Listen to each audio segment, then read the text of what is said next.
Listen-only mode.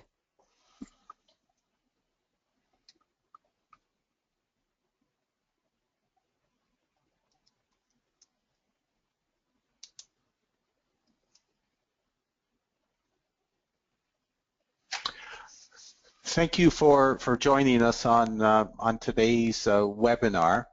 Our webinar today is on the Transformative Research Grant competition, and we wanted to have the opportunity to present the program structure, the guidelines, and the application process. And thank you again for taking time out of your busy schedules to come on the webinar today. What I want to do is go through the Transformative Research grant call that was announced last week. This webinar is being recorded, and it will be posted shortly on the TVN site. So feel free to forward it to other researchers or other people who may not have been able to attend today. Just a bit of housekeeping before we start. Everybody will be muted to minimize noise. Submit your questions online during the webinar using the chat function, and you can direct the comments and the questions to the organizers. And then at the end of the webinar, we will get to as many as possible. There's a lot of times overlap between the questions, so we'll try to aggregate them and get to as many as possible. So what I want to do, this is what I want to cover today. First of all, what is TVN? I want to go over a bit about TVN's research priorities and programs, and then spend most of the time on the Transformative Research Grants, the purpose, the structure, orientation, and then spend a bit of time on the application process. So TVN is a national nonprofit network funded by the Network Centers of Excellence. TVN is supported by CIHR, SHRC, Industry Canada, and Health Canada, and TVN was launched in July of 2012 with a five-year funding cycle. So our funding will expire in July of 2017, but our reapplication is due at the NCE in June of 2016, and that is intimately tied with this research call, and I will explain about that in just a little while. So we were funded to develop, evaluate, and disseminate knowledge on healthcare for the frail elderly, their families, and caregivers, such that frail elderly Canadians receive the right treatment in the right setting at the right time. This is on this slide, this is a partial list of logos from all our member institutions, but our member institutions have rapidly expanded, and our last count we have 40 member institutions. We funded over 400 researchers over the over 3 years that we've been in operation. We funded over 100 research projects, 177 trainees, and we have 2,300 members from us across Canada. So the network is reaching. We are Canadian-wide in scope, and we have researchers and member institutions from every province across Canada. Our focus is frail elderly Canadians, where there are questions on which technology to apply to improve survival and quality of life or quality of death, including end-of-life care. And when we say technology, we mean this in the broadest sense possible. This includes things from digital media to healthcare interventions, including methods and processes of care, to life support modalities. So this may include things like guidelines, like protocols, or any healthcare intervention. And looking at what we funded over the first 3 years, a very small portion are actually technology defined in its traditional sense. So we're much broader than the narrow focus of technology, and we're focused on all settings of care, from community care to acute care to critical care, and we utilize a family-centric model, which includes patients, families, and caregivers, which is an important component of the transformative research call. Our approach has been twofold. One is that we want to promote and systematically identify frailty in Canadians. Over 1.1 Canadians over the age of 65 are frail, and we feel that all elderly should be assessed for frailty in any contact with the healthcare system. We feel that identification of frailty will promote more timely interventions, may promote in people who are in advanced stages of frailty better end of life discussions. So that's one aspect of our strategy going forward, is the systematic identification of frailty. But the other aspect of it, which is that we want to improve the evidence base for decision making and treatment of those identified as being frail. So the elderly, people that are frail, people that have multiple comorbidities are systematically excluded from a lot of research studies in the absence of evidence. Evidence generated in people who are not frail may be generalized to people who are frail, and this may lead to either harm, evidence that's effective in those who are non-frail may harm those who are frail, and the other way around actually is that there may be some interventions that may be not effective in those who are not frail, but that may be effective in those who are frail. So we want to systematically improve the evidence base for decision making and treatment of those identified as being frail. The components of TVN are outlined on this slide. Our research program is by far the biggest component of TVN, and about 55 to 60% of all our funding goes towards funding original research. But we have three other major components, and they're listed on the screen. So the second is the training of highly qualified personnel. So we have an active fellowship program, we have a summer student program, and we expect that all our research programs include trainees as team members in research programs, and I'll speak to that a bit more as we go along. As our focus, one of our foci is also knowledge mobilization, and we currently have two knowledge mobilization efforts. The first one is giving a voice to frail elderly Canadian, which is the involvement of frail elderly and caregivers in decision making around research, around policy setting, and involvement in the healthcare system, and you'll be hearing more about that as we go along. And the second is the promotion of frailty assessment in all settings of care. And finally, our last and not the least important, but finally, is the partnerships and network expansion. We are very keen to engage in partnerships in our research, in our knowledge mobilization efforts, in our training of highly qualified personnel, because to address the problem of frailty in the Canadian healthcare system, unless we engage broadly, we are not going to be successful.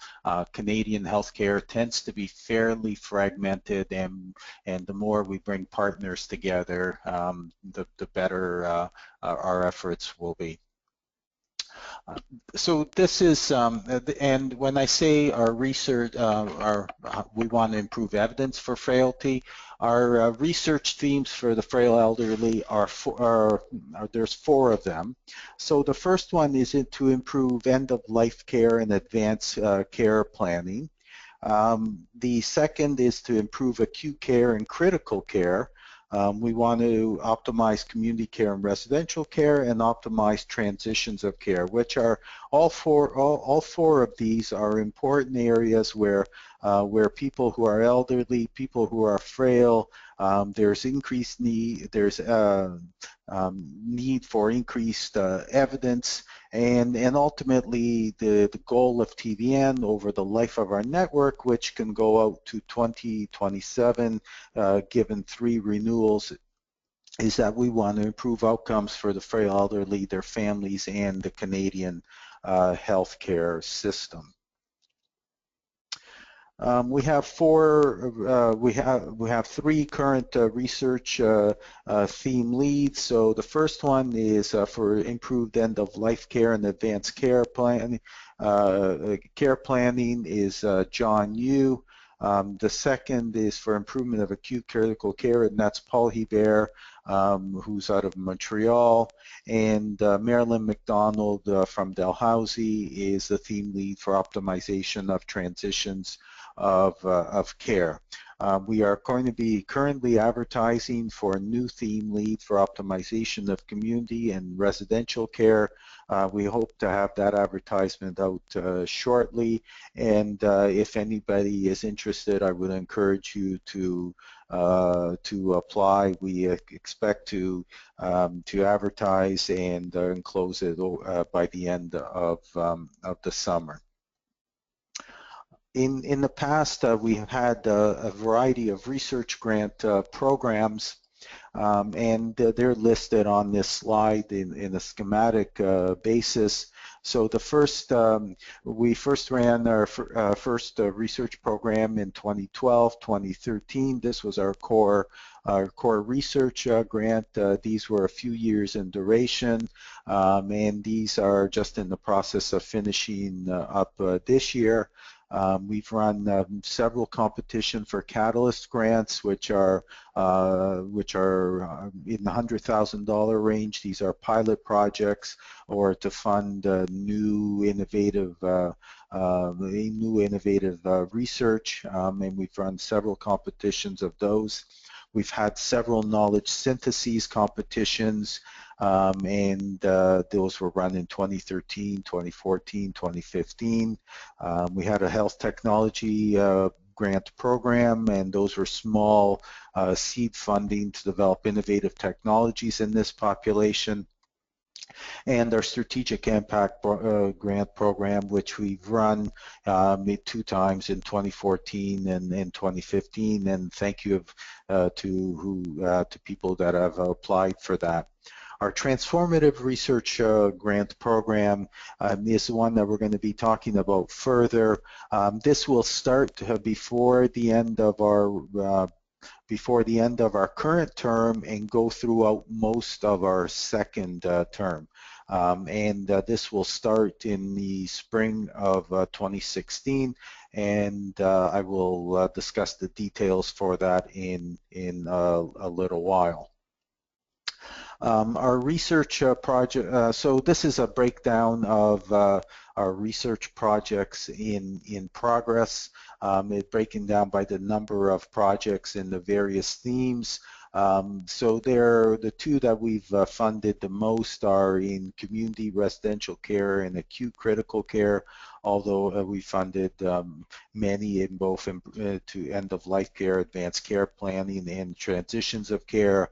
If we broke it down by not the number of projects, by funding, these first 3 would even out because there were several larger grants in the end-of-life care, advanced care planning. So all 4 themes we're very interested in, and going forward, hopefully for the transformative grant process, we would get proposals in all the 4 themes.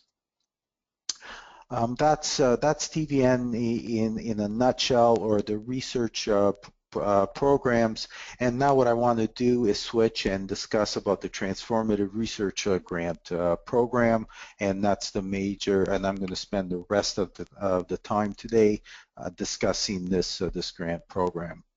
So when we say transformative, what do we mean? So we want, so we're looking for projects that demonstrate potential to significantly change current practice for treating or caring for frail elderly Canadians through the application or evaluation of current or new medical concepts, treatments, methodologies, or practices. So fairly wide. We anticipate that these transformative research grants will shape the future direction of TVN, and these proposals will be incorporated in the TVN renewal application. They will make up a significant portion of the research grant funding that we apply for, and successful PIs on these grants will be listed as team members in the renewal application. We're looking for proposals that scaled up from successful demonstration projects. So things that maybe have done in a small scale and now are ready to apply on a wider scale. We're looking for projects that apply pathways, processes, tools, or technology developed from existing knowledge or evidence on care of frail elderly Canadians. We're looking for proposals that may apply care pathways or evidence currently in practice in healthcare systems outside Canada, and apply it to care in Canada. And we're also looking for proposals that may apply funded TVN research, especially from the smaller demonstration projects to wider healthcare systems, multiple regions or provinces. And we did have a question about whether research that was not previously funded by TVN would be applicable for this research grant competition, and it is. This is a competitive process. Any research that meets these criteria would be eligible to apply for this competition, irrespective of whether it was funded by TVN or not.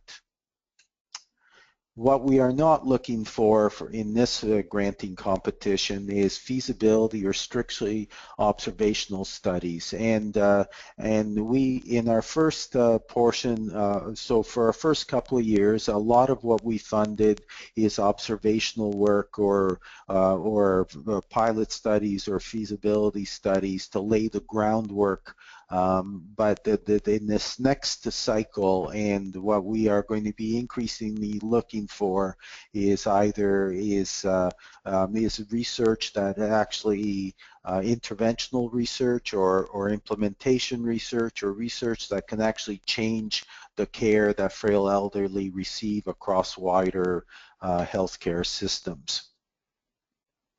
So what are the characteristics of the research that of the proposals that we're looking for? We're looking for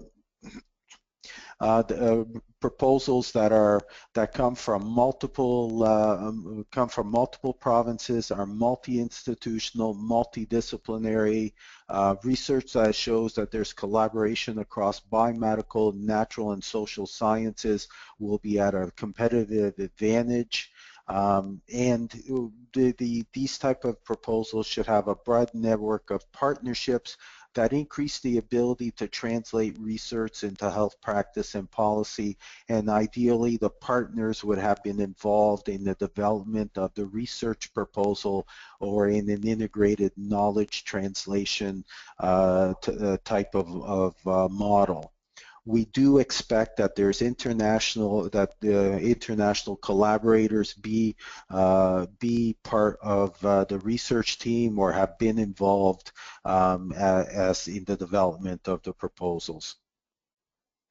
Now so this is our funding. Our funding is going to be up to $3 million from TVN over 3 years.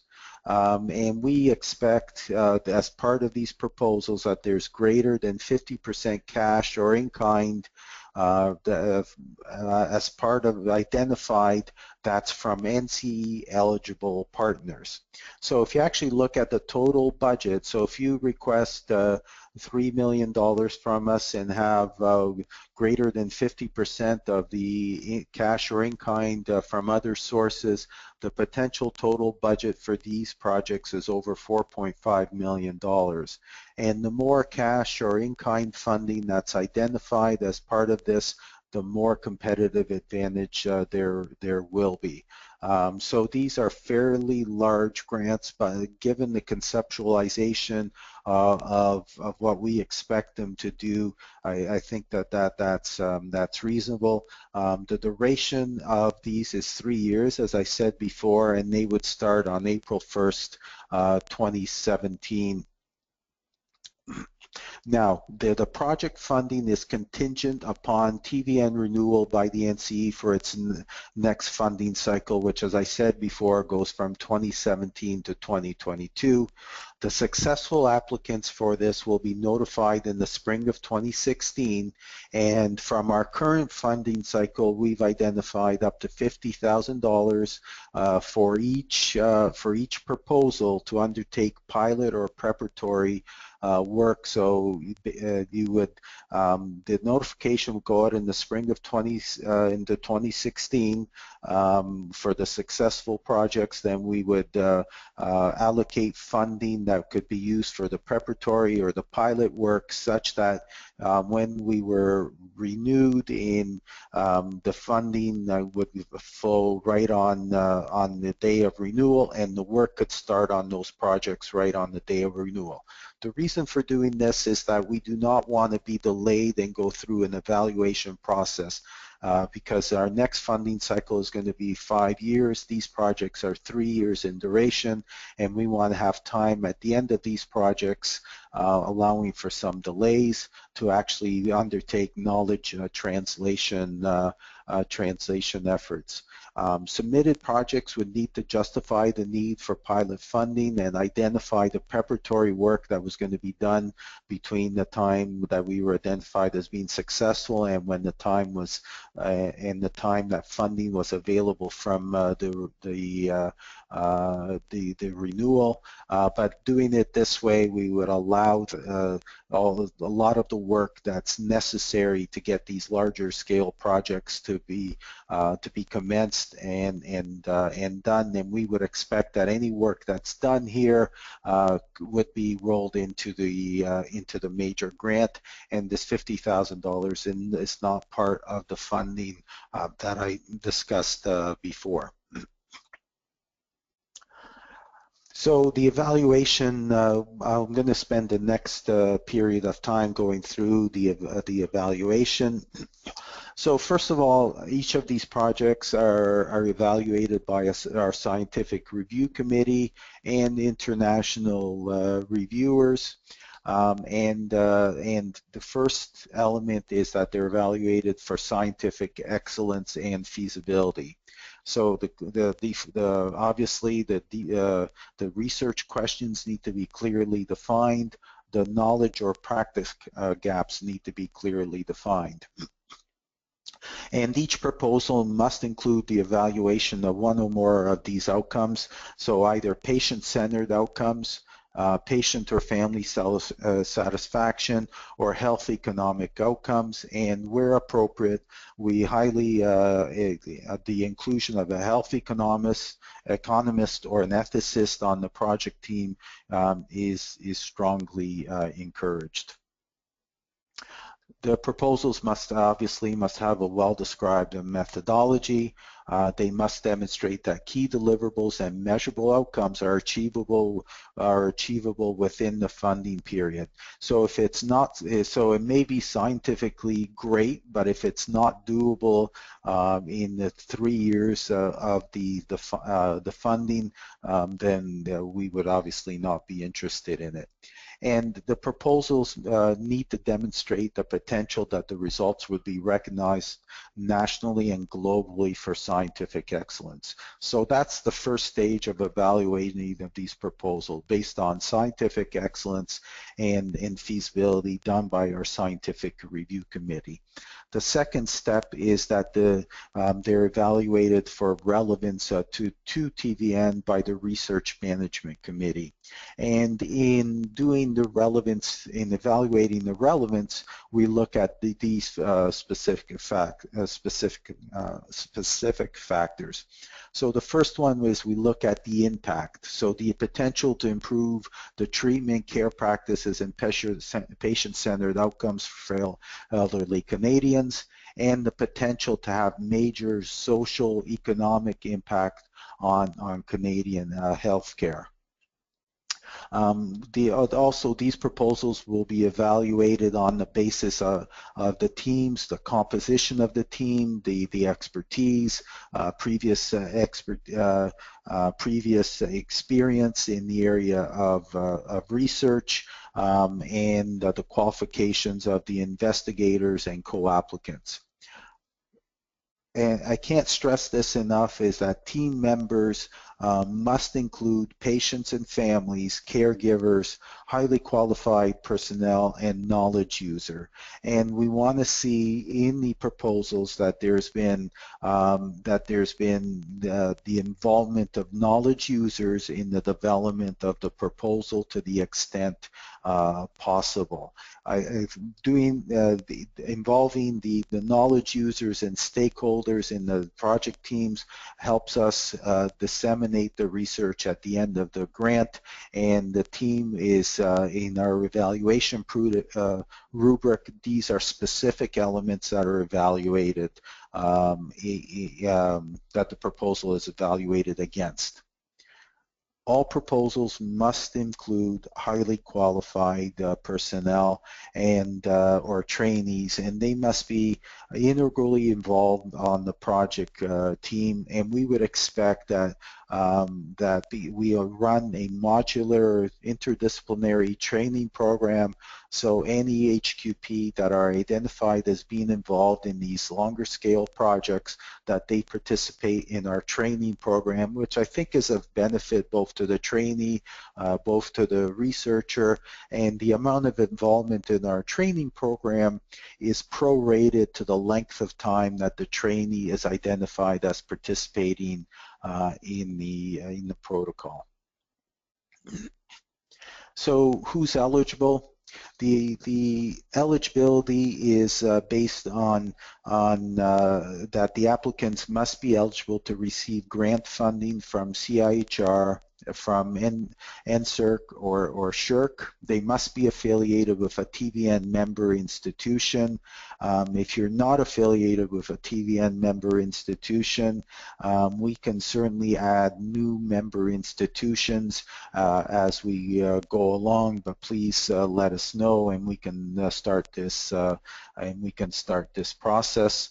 And we expect that all the PIs must abide by the network agreement and obligations, which include the provision to TVN with project reports as requested.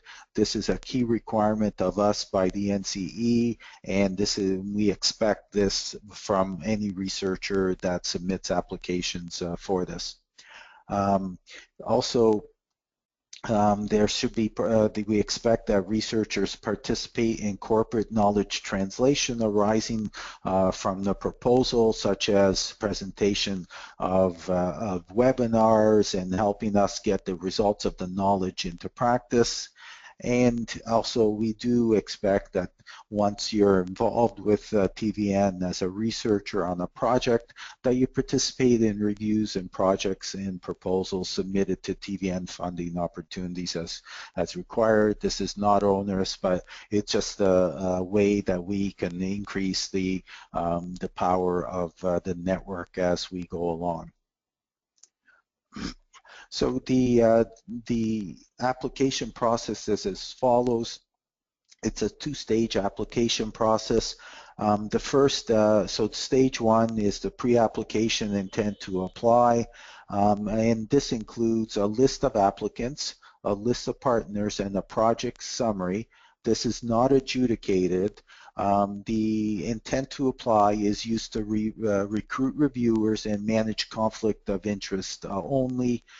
The applicants cannot change between the intent to apply and the full application.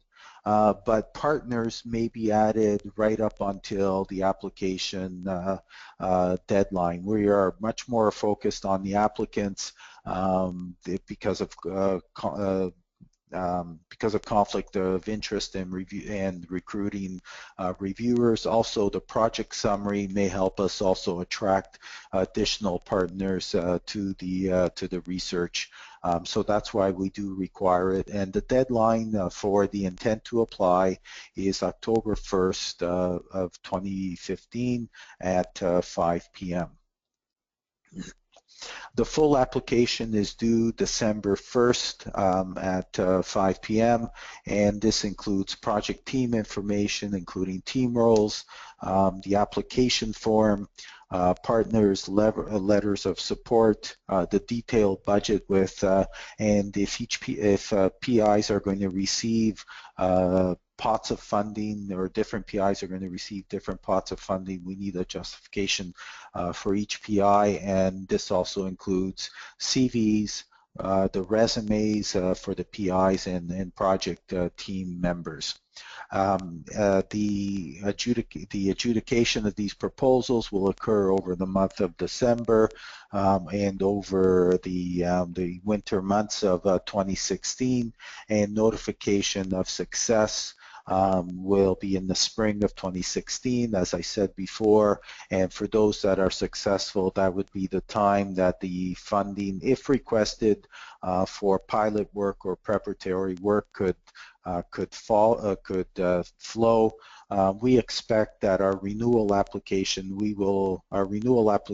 is due in June of 2016. We would know about the success of the renewal application in the fall of 2016, and at that time we would notify project members the successful proposals of whether they could expect to receive the full funding in the spring of 2017.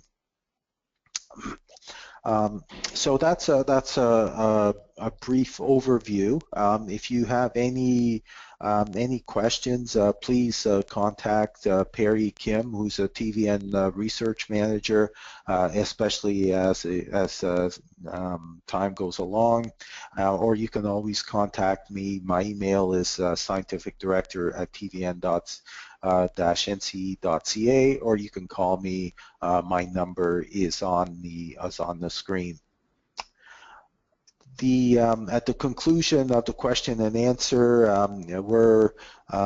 there will be a brief feedback survey that will pop up on your screen. So please fill that out. Those are always very useful for us. And thank you for participating in the webinar today. We will go to the question and answer session shortly. If you have not done so, please submit your questions using the chat function. Just to highlight that we do have these webinars that are on the first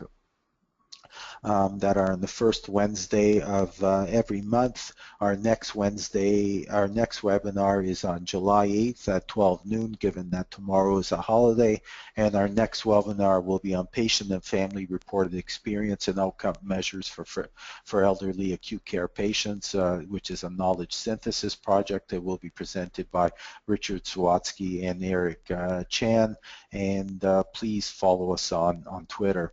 As I said before, today's webinar slides will be available on our website. The website is listed there, but if you just go to the TVN website, they are fairly easy to find. And with that, I will go to some questions. Okay, John, a few questions were submitted. The first one being, can you elaborate on the nature of the international collaboration? Sure.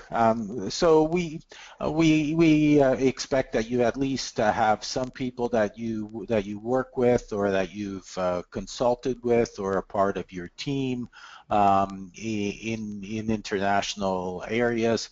There's a lot of expertise in Canada, especially about end of life or late life issues or frailty, but there are also experts across worldwide, and we'd like to see some sort of a collaboration with people in other healthcare systems, especially if there's if you're taking some evidence generated in other healthcare systems and applying it to Canada. It's always nice to see that you collaborate with those. You do not need to have sites in other healthcare systems. You do not need to um, uh, so just that they're involved and provide some input on the project would be adequate for us. Okay. How many proposals do you expect to fund? So that's a great question, and we currently are aiming to fund in the 3 to 4 range, 3 to 4 proposals total, and some of that there may so there currently our total envelope of funding is not fixed. It depends on our ability to attract other partners. We may be able to fund more depending on how many partners we attract, how much in-kind funding we get from the proposals, and also depending on the quality of these proposals. These proposals will form a bulk of our research funding that we're applying for in our next funding cycle. We're also going to have other research money to continue on the pilot projects for the smaller demonstration projects. So we'll fund at least 3 or 4, maybe more, depending on some of those other factors. Okay. The next question, there's a few on this one, on the role of the theme lead. And basically, is there a process to reach out to other research teams in this initiative?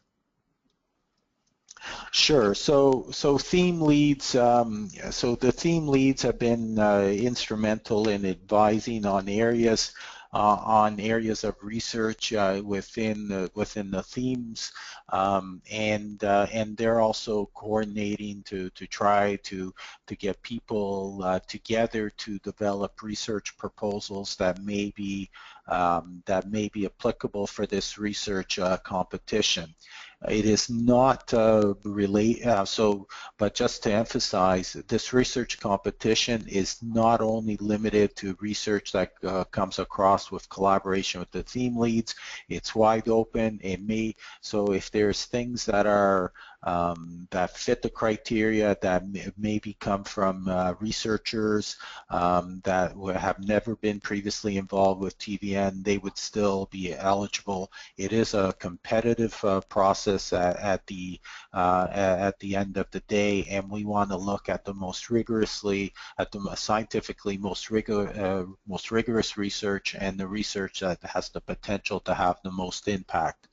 For anybody who would like to participate, there have been regular theme lead research meetings. Please let us know, and we would be more than happy to link you up with the themes and the potential research projects that may arise through the themes. So it's fairly wide open, and I'd be happy to have a discussion, or our themes leads would be happy to have a discussion in that regard with anybody who has not been involved thus far. Okay, I think you've answered a few other questions that were listed there. Another question is the format for the CV. What would be the format, the CIHR format? That's I believe that's what we've accepted in the past, is the CIHR CV. Okay, yeah, and I must admit that caught me off guard because no, the CIHR CV would be fine. It would be the same as what we've accepted in the past. Okay, and the next question was, why is the focus on medical concepts? And So the focus is actually, so the focus is on actually anything that will impact the care of the frail elderly. We are a health-related network. We do expect collaboration across the biomedical spheres, social spheres, and social scientists. We do expect a broader scale collaboration, but most of our work has been in the health-related field, although I realize that there's a lot of societal implications of frailty. If there was any interventional research that that would improve the outcomes for frail elderly, that would fit into this guideline, we'd be happy to consider it. If there's anything that anybody is thinking of that has questions as to whether it may or may not fit within this research competition, I'd be more than happy to discuss it. And because I think unless we influence both the biomedical area plus the social aspects plus other aspects, we're not going to make a difference for the long term. But historically, we've been a health-related network. okay, there's two other questions and they kind of relate. What is NCE eligible and the in-kind support? And maybe I can answer the NCE eligibility criteria.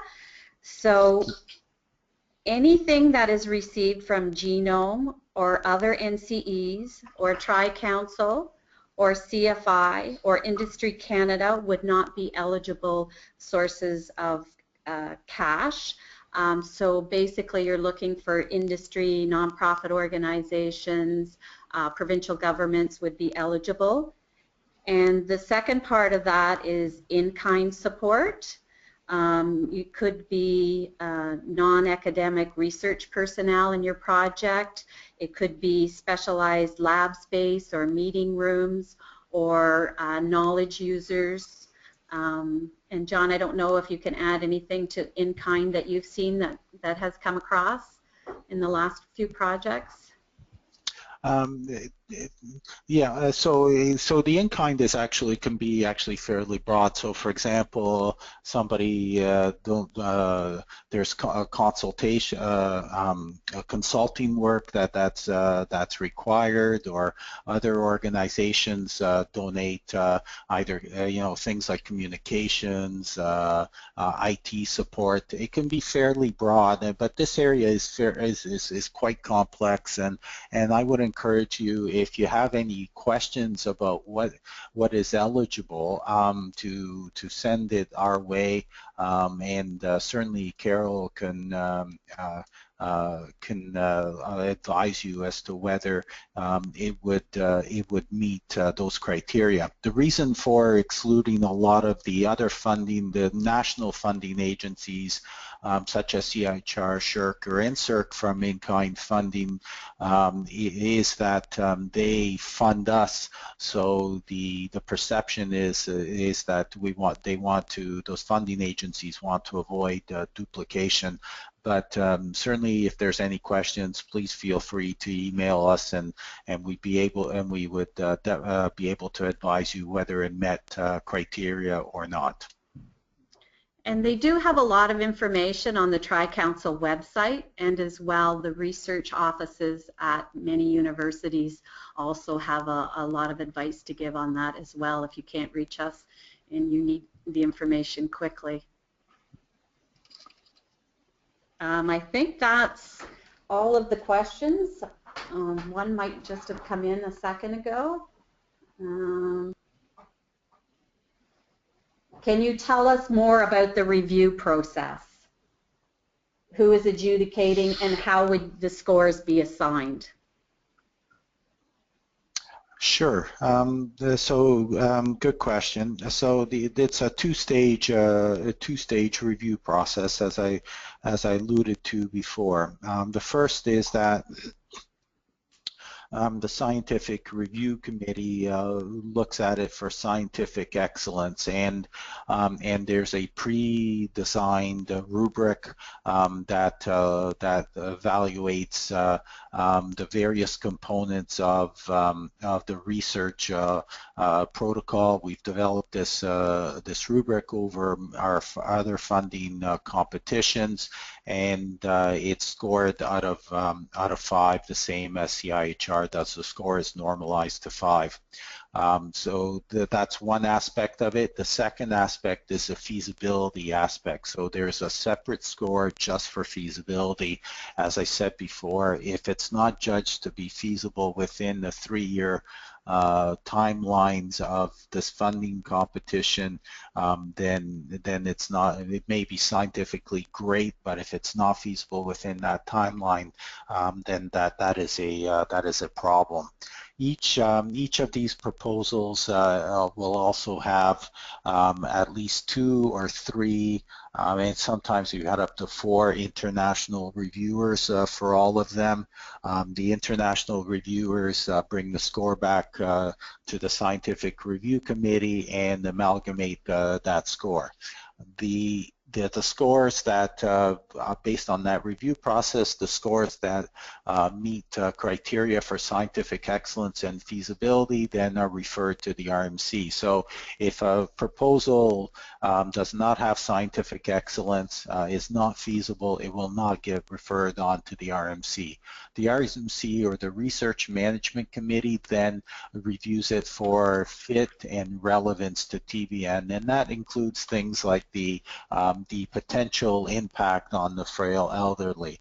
If it the relevance to the frail elderly. So if something may be scientifically amazing and great, but if it's not related to our population that we're trying to make a difference is, we may turn it down on that basis at the RMC. It's also adjudicated on the basis of the team by the RMC, the involvement of highly qualified personnel and training, and the the partnerships. Although we expect that with the amount that the in-kind funding required here will trigger a significant amount of partnerships, that may that as long as you meet the in-kind funding, that should be meet that criteria. So once those two are, if it meets both the scientific excellence, then it passes the RMC, then it's sent to our board for approval, and that's always been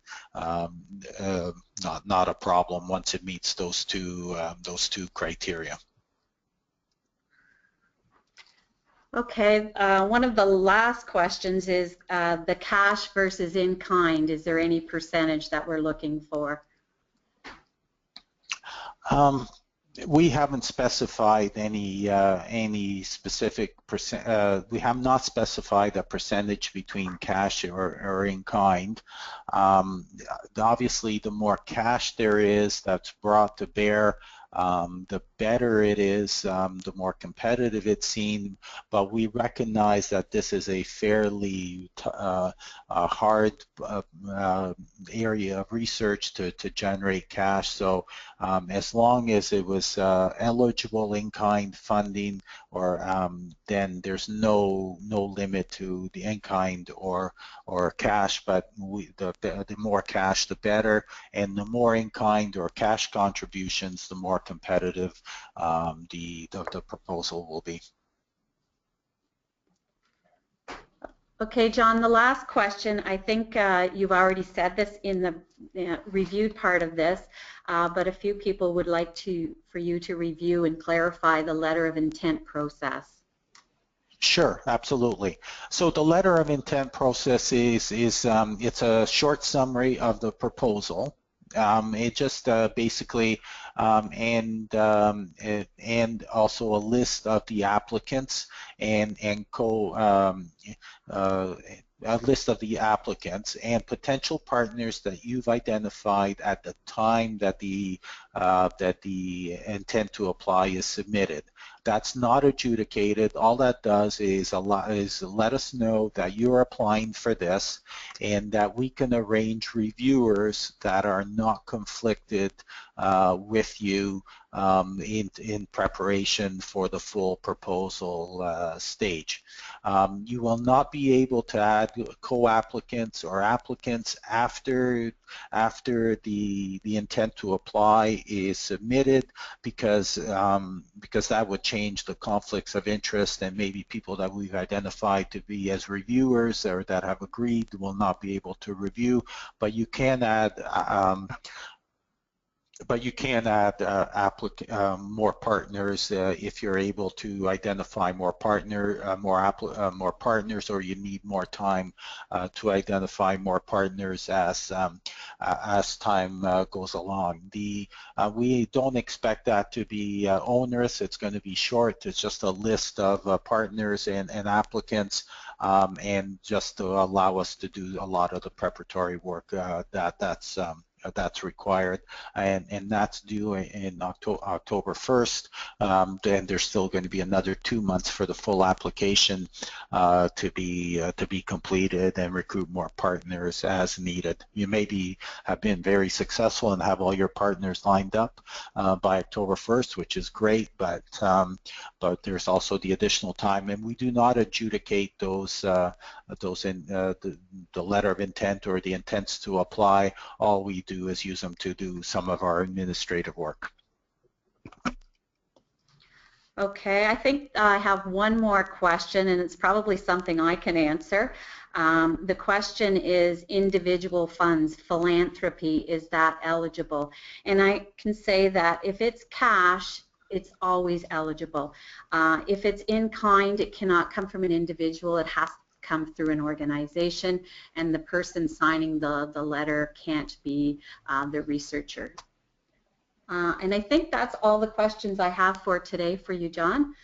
Okay, that's great. So thank you all to participating in this webinar. Thank you for taking the time out of your busy days, and we look forward to the proposals. And certainly, if there's any questions or comments, or you wish to have a discussion either with me or Carol or Perry on a one-to-one basis, please send us an email or give us a call. We're always open. This research competition is very, very important for us, and to the extent that we can facilitate it, we would like to be able to do so. Please tune in for our next webinar, which is next week, and thank you for coming on, and happy Canada Day tomorrow.